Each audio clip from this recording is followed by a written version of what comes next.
사랑하는 성도 여러분, 그리고 진리의 말씀을 사모하시는 모든 분들께 주님의 이름으로 평안을 전합니다. 오늘 우리가 함께 나눌 이 말씀이 여러분의 삶의 깊은 울림과 새로운 힘을 더하기를 소망합니다.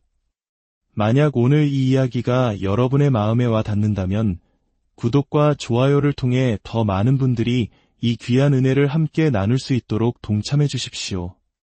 여러분의 작은 손길 하나하나가 하나님의 말씀을 세상에 전하는 소중한 통로가 됩니다. 여러분의 삶에 언제나 하나님의 크신 축복이 함께 하시기를 기도합니다. 오늘 우리가 함께 묵상할 말씀은 사도 바울이 에베소 교회에 보낸 편지 에베소서 6장 10절에서 13절까지의 말씀입니다. 제가 봉독하겠습니다. 끝으로 너희가 주 안에서와 그 힘의 능력으로 강건하여지고 마귀의 간계를 능히 대적하기 위하여 하나님의 전신갑주를 입으라. 우리의 씨름은 혈과 육을 상대하는 것이 아니요 통치자들과 권세들과 이 어둠의 세상 주관자들과 하늘에 있는 악의 영들을 상대함이라. 그러므로 하나님의 전신갑주를 취하라. 이는 악한 날에 너희가 능히 대적하고 모든 일을 행한 후에 서기 위함이라. 오늘 아침 저는 이 말씀 속에서 특별히 우리의 마음을 붙들어야 할 첫 번째 권면에 주목하고 싶습니다. 바로 주 안에서와 그 힘의 능력으로 강건하여지라는 말씀입니다. 우리가 살아가는 이 세상은 보이지 않는 영적 전쟁터와 같습니다. 사탄과 그를 따르는 모든 어둠의 권세들과의 치열한 싸움이 계속되는 곳입니다. 이 싸움에서 승리하기 위해 우리가 가장 먼저 깨달아야 할 것은 바로 이것입니다. 우리의 힘의 근원이 어디에 있는가? 지난 시간 동안 우리는 이 말씀의 의미를 깊이 탐구해왔습니다. 이 말씀이 결코 우리에게 수동적인 자세를 가르치는 교리가 아님을 확인했습니다. 그저 가만히 앉아서 누군가 우리를 위해 싸워 이겨주기를 기다리라는 뜻이 아니라는 것입니다. 오히려 이 말씀은 우리에게 온 힘을 다해 행동하라는 강력한 권고입니다. 단, 한 가지 중요한 사실을 잊지 말아야 합니다. 우리의 모든 행동의 힘은 오직 하나님과 우리 주 예수 그리스도의 능력으로부터 공급된다는 사실입니다. 성경에는 이를 명확히 보여주는 예가 있습니다. 예수님께서 손 마른 사람에게 내 손을 내밀라고 말씀하셨던 장면을 기억하십니까? 그의 손은 오랫동안 굳어 스스로의 힘으로는 도저히 펼 수 없는 상태였습니다. 하지만 그는 주님의 말씀을 믿고 순종하여 손을 내밀려는 노력을 했습니다. 그 순간 놀라운 일이 일어났습니다. 주님의 능력이 그에게 임하여 굳었던 손이 완전히 펴진 것입니다. 바로 이것이 주 안에서 강건하여지라는 말씀의 실제적인 의미입니다. 주님의 명령은 그 자체로 우리에게 순종할 수 있는 능력을 함께 부여합니다. 그러므로 우리는 아무것도 하지 않고 가만히 있는 것이 믿음의 안식이라는 잘못된 생각에서 벗어나야 합니다. 진정한 믿음의 안식은 하나님의 말씀을 굳게 신뢰하는 것입니다. 내 나를 따라 너의 능력이 있으리로다 라고 하신 신명기 33장 25절의 약속을 믿는 것입니다. 두렵고 떨리는 마음으로 우리의 구원을 이루어가는 것, 바로 그것이 참된 믿음의 실천입니다. 왜냐하면 우리 안에서 행하시는 분은 하나님이시며 그분의 기쁘신 뜻을 위하여 우리에게 소원을 두고 행하게 하시기 때문입니다.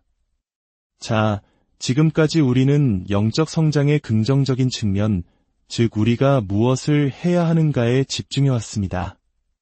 갓 태어난 아기가 생명의 씨앗을 품고 있듯이 거듭난 우리 안에는 하나님의 생명과 능력이 심겨져 있습니다. 우리는 말씀이라는 영의 양식을 먹고 기도하며 순종을 연습함으로써 이 생명의 씨앗을 자라나게 해야 합니다. 하지만 이것만으로는 충분하지 않습니다.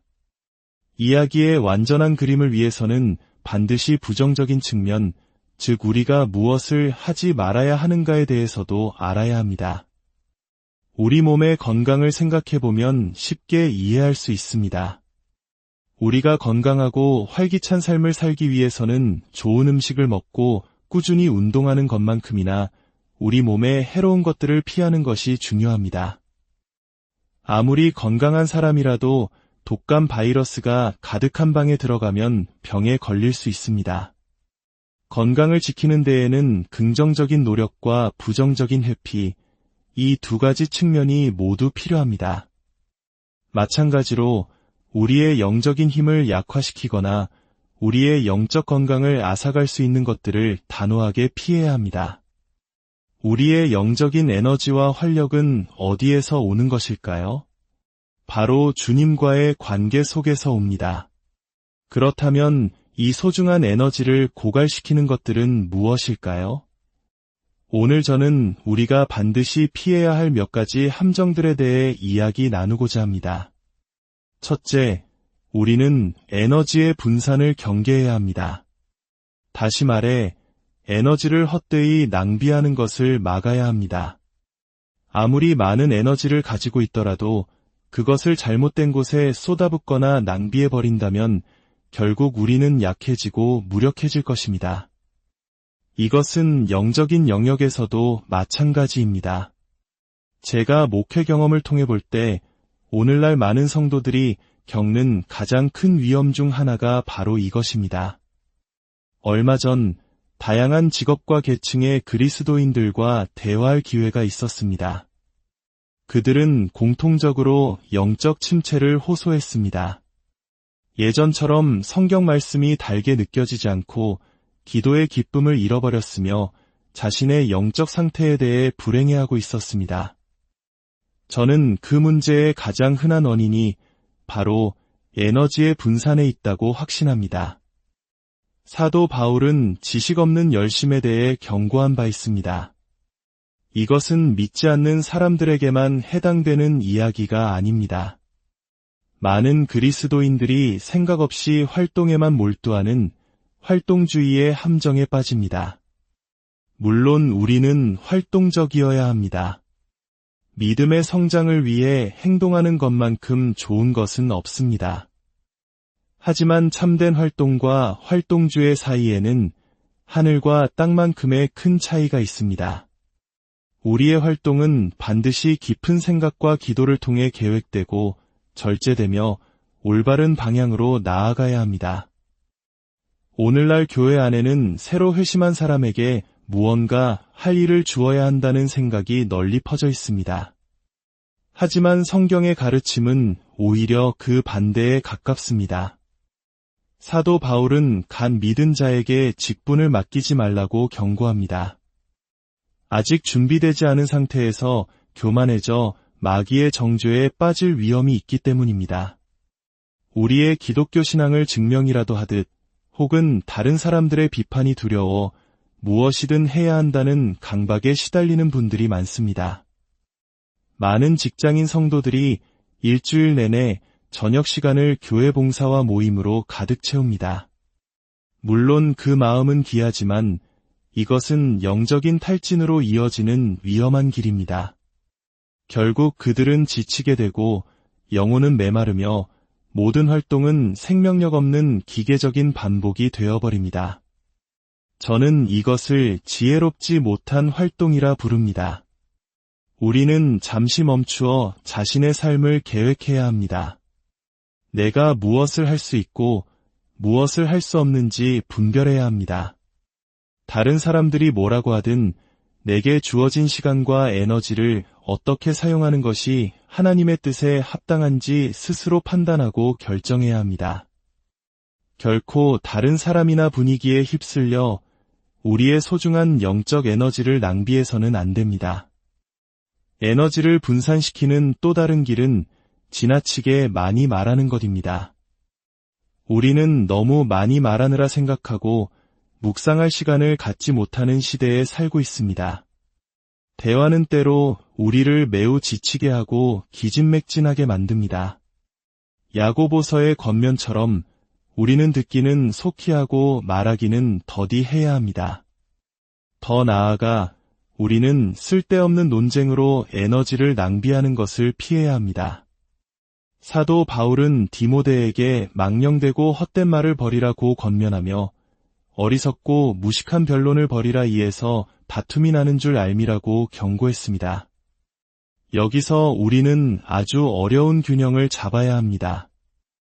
유다서는 성도에게 단번에 주신 믿음의 도를 위하여 힘써 싸우라고 말합니다. 그렇습니다.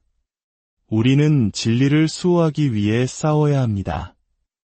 어떤 사람들은 논쟁을 피한다는 명목 아래 진리에 대해 침묵하며 좋은 사람으로만 남으려 합니다. 이것은 성경적이지 않습니다.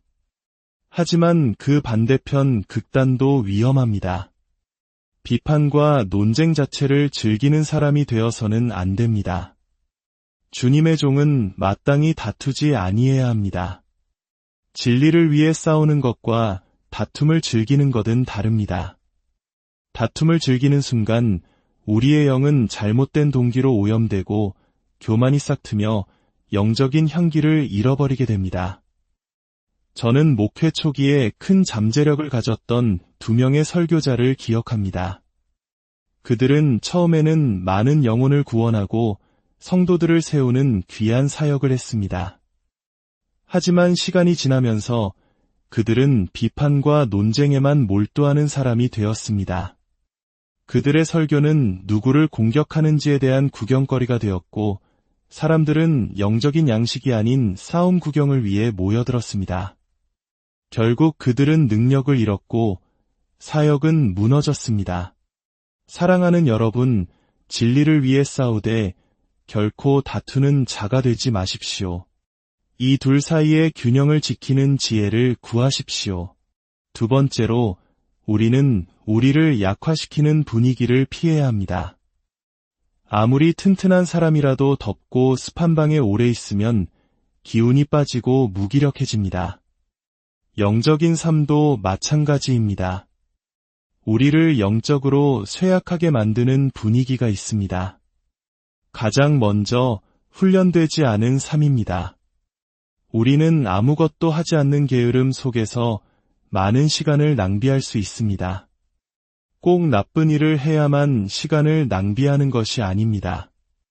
별가치 없는 일들로 하루를 채우는 것, 예를 들어 아침 내내 신문이나 스마트폰만 들여다보며 시간을 보내는 것과 같습니다. 이러한 영적인 나태함은 우리의 영혼을 서서히 약화시킵니다. 또한 잘못된 교제에 너무 많은 시간을 보내는 것을 경계해야 합니다. 여기서 말하는 것은 악한 사람들과의 교제만을 의미하는 것이 아닙니다. 영적으로 아무런 유익이 없는 세상적인 교제를 말합니다. 물론 우리는 세상과 단절된 채 수도사처럼 살아서는 안 됩니다. 세상 사람들을 돕기 위해 그들과 교제해야 합니다. 하지만 여기서도 균형이 필요합니다. 세상적인 분위기에 너무 많은 시간을 할애하면 우리는 영적인 감각을 잃게 될 것입니다. 텔레비전을 보거나 인터넷을 하는 것 자체에 본질적인 죄는 없습니다. 하지만 거기에 너무 많은 시간을 쏟는다면 기도와 말씀의 맛을 잃어버리게 될 것임을 저는 확신합니다. 만약 지금 이 말씀을 듣는 분 중에 영적으로 무언가 부족함을 느끼고 예전과 같은 기쁨과 열정을 잃어버렸다고 생각하는 분이 계시다면 스스로에게 정직하게 질문해 보시기 바랍니다. 나는 최근에 세상적인 것들에 얼마나 많은 시간을 사용했는가? 분위기는 즉각적으로 우리의 영혼에 영향을 미칩니다. 에베소서에서 사도 바울은 어리석은 말이나 희롱의 말을 버리라고 경고합니다. 우리의 대화가 늘 경건하고 무거워야 한다는 뜻은 아닙니다. 하지만 아무 의미 없는 농담과 천박한 말들이 우리의 입술을 지배하도록 내버려 두어서는 안 됩니다. 사랑하는 성도 여러분, 주님께서 주신 힘은 너무나 소중합니다. 그 힘을 헛된 활동과 논쟁, 그리고 우리를 약화시키는 세상적인 분위기 속에서 낭비하지 마십시오. 우리의 삶을 지혜롭게 계획하고 우리의 입술을 지키며 우리의 시간을 거룩하게 구별하십시오. 그리할 때 우리는 주 안에서 그리고 그 힘의 능력으로 날마다 강건해져 어둠의 세력과의 싸움에서 능히 승리하고 굳건히 서게 될 것입니다. 함께 기도하겠습니다. 사랑과 은혜가 풍성하신 하나님 아버지, 오늘 주신 말씀을 마음에 깊이 새깁니다. 우리의 힘과 능력이 우리 자신에게서 나오는 것이 아니라 오직 주님께로부터 오는 것임을 늘 기억하게 하여 주옵소서. 주님께서 주신 그 귀한 힘을 헛된 곳에 낭비하지 않도록 저희에게 지혜와 분별력을 더하여 주시옵소서. 무의미한 활동과 소모적인 논쟁, 그리고 우리를 약화시키는 세상의 분위기로부터 우리 자신을 지켜내게 하시고 오직 주님의 뜻을 이루는 데에 우리의 모든 시간과 에너지를 사용하게 하여 주옵소서. 우리를 통해 하나님의 영광이 드러나기를 간절히 소원하며 우리 주 예수 그리스도의 이름으로 기도드립니다.